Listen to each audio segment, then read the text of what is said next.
Okay, now let's get started on these peanut butter pecan baked pancakes. I mentioned on my meal plan I wanted to make peanut butter sheet pan pancakes, but I didn't have any peanut butter Kodiak or Birch Benders. Couldn't find it at the store. Plus, I didn't want to buy any because I have that humongous box of the Kodiak regular that I had got at Costco. So I got out the sheet pan pancake recipe, and I got out my peanut butter banana pancake recipe, and I have mixed the two together. I sat down, listen, I just sat down, and I just started writing down what I thought sounded like it would work. And so my fingers are crossed that right here in front of you that it does work. So we're going to bake it. First of all, I'm using a 9x9. I'm saying you can use an 8x8 or 9x9. That little edge will just make it thicker or thinner. Now, I don't expect this to be a thick, thing. But pancakes aren't thick anyway, so that's not going to bother me. The sheet pan pancakes are not thick. So anyway, what I already have in here is 1.5 cups of the plain Kodiak pancake mix. You can use any protein mix you want to use. Just be sure that you count the points. Then I want to add some baking powder, and I'm going to do 1.5 teaspoons. That maybe will help give it some extra rise. And then I wanted to add some sweetener, and I like the monk fruit. Well, I think brown sugar brings up sweetness in a different level than just plain white sugar. So I'm going to do half and half. I'm going to do 1 tablespoon of the white granular substitute. And you can use any sugar substitutes you like. And then 1 tablespoon of the brown sugar substitute. And I want this to be really peanut buttery. So I'm going to add 4 tablespoons of the powdered peanut butter. You can cut this back however you want, but I want it really peanut buttery, because when you use the mix, it's really peanut buttery. And the pancake I make, it just makes 1 pancake because it's such a small amount of mix to peanut butter powder. It's very peanut buttery, and I like the way that tastes. So let's whisk these dry ingredients together.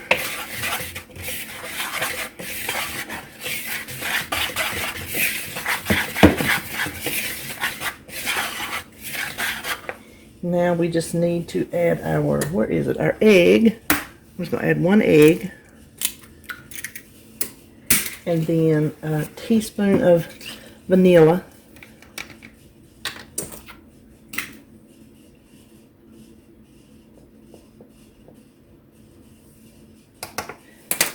And a cup of unsweetened cashew milk, and you can use almond milk. You can use regular milk if you want to. Just count your points.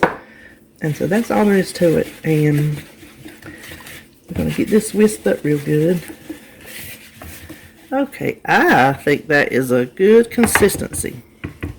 And it's very peanut buttery smelling. Let me find my scraper here. Like I said, 8x8, 9x9. I have my oven preheated at 350, and I don't know how long this will take. I'm going to check it after a half hour, and of course, I will let you know. Now, here, let me move my stuff and come right back. Okay, now here is where I am going to beat Weight Watchers at their own game, because you know that funny Weight Watchers math. Y'all know. Well, I want nuts in this, and you could use peanuts if you want to, but I don't have peanuts. I have pecans. You could use walnuts. You can use whatever nuts, or you can just leave them out. Either way. Well, when you I know that 2 grams of pecans is 0 points. But when you do enough, like 4 servings would be 8 grams. When I put that in the recipe builder, it jacked this up a point. Well, I don't think that's fair, considering I'm not going to sit down and eat the whole pan. I'm going to eat 1 a day, which means I'm going to eat 0 points worth of pecans a day. I should not have to pay that extra point every single day just because Weight Watcher math just bumped it up just a hair. So this is what I'm going to do. You can do whatever you want, however you want to do it, but this is how I'm going to do it because it is per serving, 1 per day. I think this is fair. I'm going to weigh out, let me see if I can get in here, 2 grams of pecans, and I have my, there we go. That is, 2 grams of pecans is not much, but when you get your little mortar and pestle, or you chop it, all of a sudden, it turns into more. So what I'm going to do is, since I'm going to cut this into 4, I'm just going to find my 1/4 of it and just sprinkle it on my 1/4. So for each serving, I've got my 0 points worth of pecans. And you can do that with, if you like seeds or anything else you can do. I just think it's I don't think it's cheating. I think it's playing the game the way Weight Watchers plays it. So I'm gonna finish putting that on there and then pop it in the oven at 350. Like I said, I'm gonna check it at 30 minutes, and when it gets done I will let you know exactly how long it took. It baked exactly 30 minutes and it got done, and I've let it cool. I want to let it cool before I cut it so it wouldn't fall apart maybe. And instead of packaging or dishing up separately, I'm just going to put them in this one container. Now I am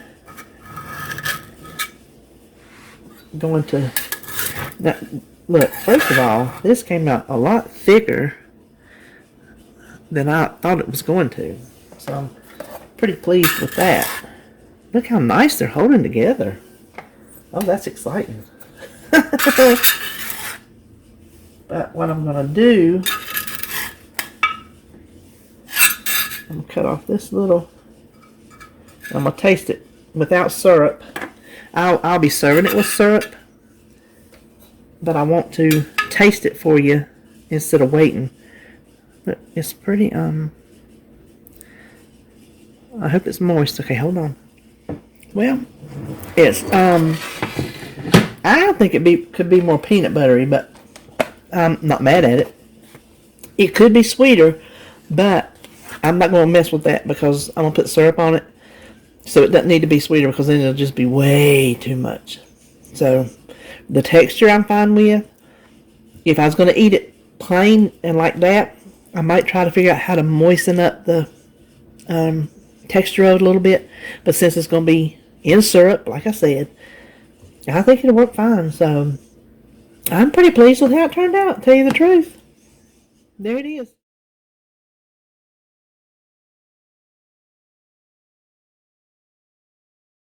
I'm going to try this new angle. It's hard for me to show you what I'm cooking and the ingredients at the same time, so we're going to experiment. Just like we're going to experiment with this recipe. It is egg roll in a bowl. And when I tell you I have not looked at a recipe since the last time I made it, that is exactly the truth. I figure this is a recipe that, like meatloaf, everybody has one. So you might as well just make it the way it sounds good to you. So what sounds good to me is what I'm going to throw in. Now I've already got my pan heated, and since I'm using ground turkey breast, chicken breast, there's not going to be any fat, so we're going to add a little bit to our pan. And you know, I don't count that, and when you separate it out, it wouldn't come to anything anyway. You, like I tell you, you do whatever you need to do. So this will be a 0 point dish.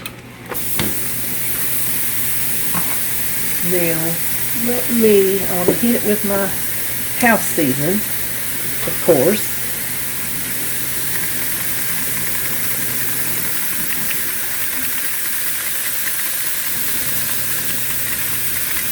I know it looks like I'm putting a lot, but it is salt, pepper, onion powder, and garlic powder, so it's not pure salt. And the holes are not that big. So I do hit it pretty good.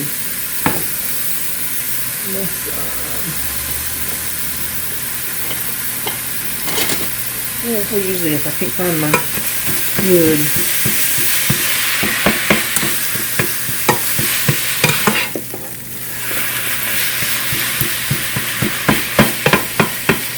You can use whatever meat you like. Just count your points.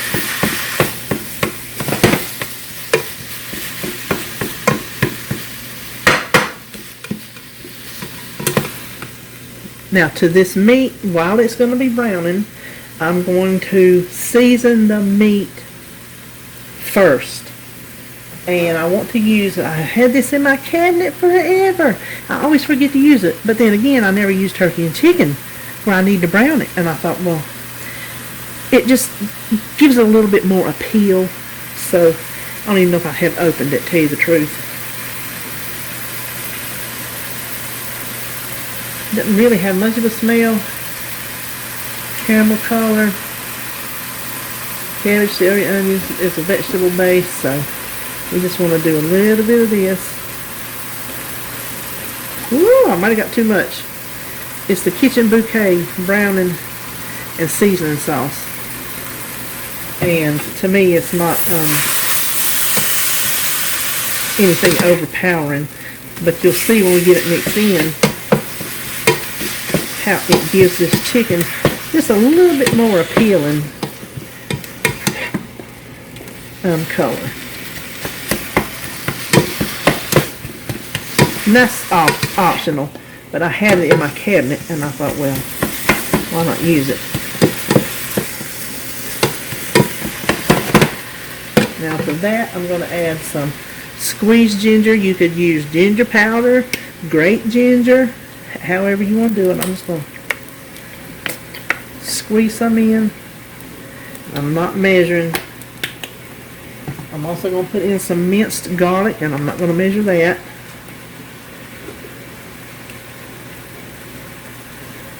And you know what? I don't even know what goes in a traditional egg roll, but I'm just one of these people. I've told y'all before. I don't care if it's authentic or not, if it tastes good. I don't care what its name is. Then I'm going to add some Worcestershire sauce. And that is because my reasoning is, first of all, Worcestershire sauce is good and everything. But it's an anchovy-based sauce. So that could substitute as fish sauce, which goes in a lot of Asian cuisine, and I have no need to buy fish sauce for one little bit and then it go to the bad. So we'll just do what we do. Now I want that smaller. Let me get my little chopper.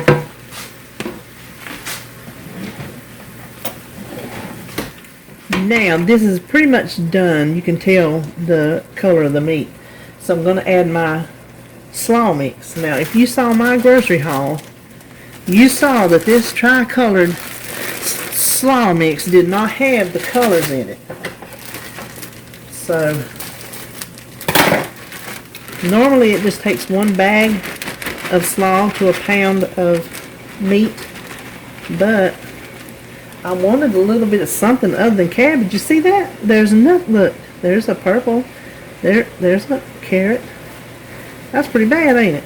So I went to Food Line this morning and got me a bag of shredded carrots.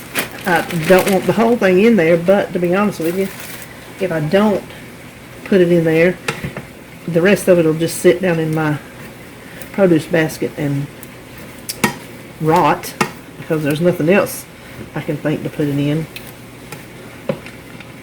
I mean, I could chop it up and make some muffins or something, but I'm making them other kind of muffins. So I started stirring it up, and I thought, well, let me get the lid, because we want to sweat this down. And now I want to add soy sauce to the vegetables. And you can add more of this when you eat it. And before we package it up for the fridge, we'll taste it and adjust whatever we need to adjust.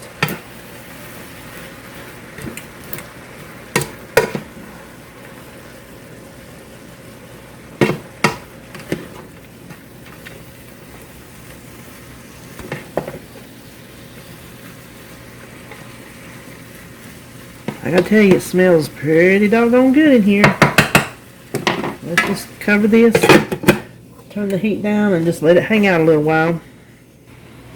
I have already tasted this, and I can tell you, it just don't need a thing. I just pretty much hit it the first time, but that's when you want to adjust everything. Now the meat is really seasoned. You can tell when you take a bite, the meat has real good seasoning on it. So I would not skip that part. The only thing I'm going to do is I had a bunch of green onions left from my collab. I didn't want to cook them down because I still want them kind of crunchy. So I'm just going to toss them in there.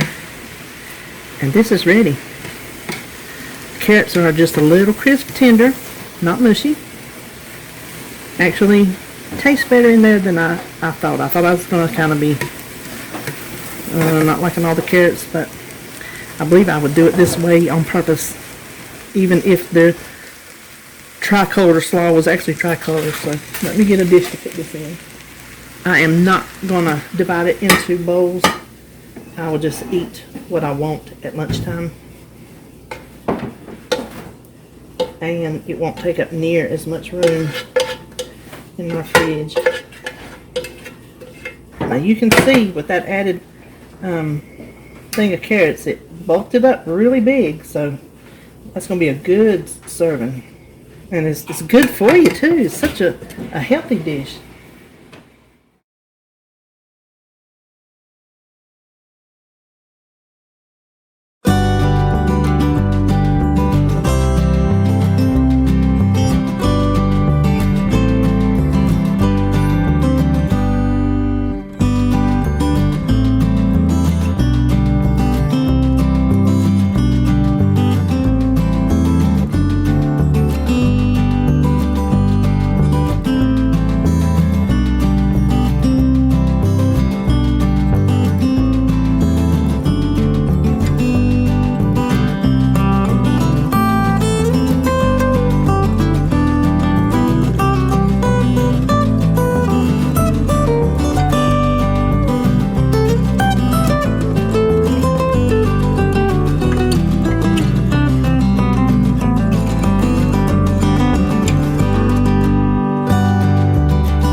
I was standing here cutting these oranges. This is one way I can ensure we will eat oranges. We'll reach in and grab some of these, whereas if they're just on the counter, we're most likely not going to grab one and peel it and eat it. But I was standing here cutting these, and I thought, y'all know how I like tips. I like tips. Somebody might could use this tip. Maybe you fight with oranges like I used to. I used to try to figure out how in the world I'm going to get that out of there easily. And then one day I was like, okay, well, I'm going to do it like this. So like I cut that one off and it's clean. And I go down, put it on the side and go down in an angle. Take it out. And then it's clean. So then all you got to do is just slice it. It's just so much easier than trying to cut each individual wedge.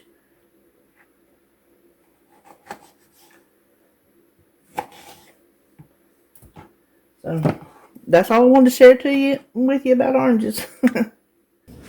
I apologize, I still have the dishwasher going, but here is my meal prep for the week. I will put the points on the screen instead of trying to remember.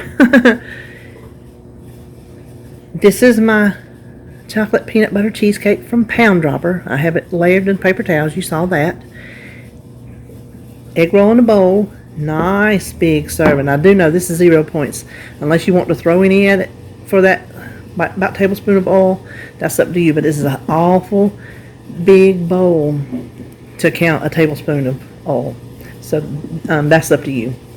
Here is my peanut butter pecan baked pancakes and my oranges, which I just had one while my egg roll was cooking, and boy, they're sweet. This is a sweet batch. The closer you get to winter, the better the oranges are. So this is what I plan on having this week to help me with staying from temptation. This cheesecake right here will help more than you can know when a sweet tooth hits. So there you have it. That is meal prep for the week. And I will also somewhere at some point during this video put a time of how long each thing took, because I forgot to look at the clock. So I do want to give you an idea of how much time I spent on it. Now, I did not stand in here and go straight into one another, because I started this morning at like, it was 4 or 5 o'clock. Whatever time I got up, I decided, I'll just go ahead and get started. So I'll just give you hands-on time for each particular thing. And I have the clips, the raw clips of my video, so that's how I'll know. Okay, thanks for watching. Subscribe if you haven't. Give me a pepper tie. You see it. Doesn't have to be anything big, nothing intimidating. Just make some things you like and have them in the fridge. Okay, I'll see you on my next video.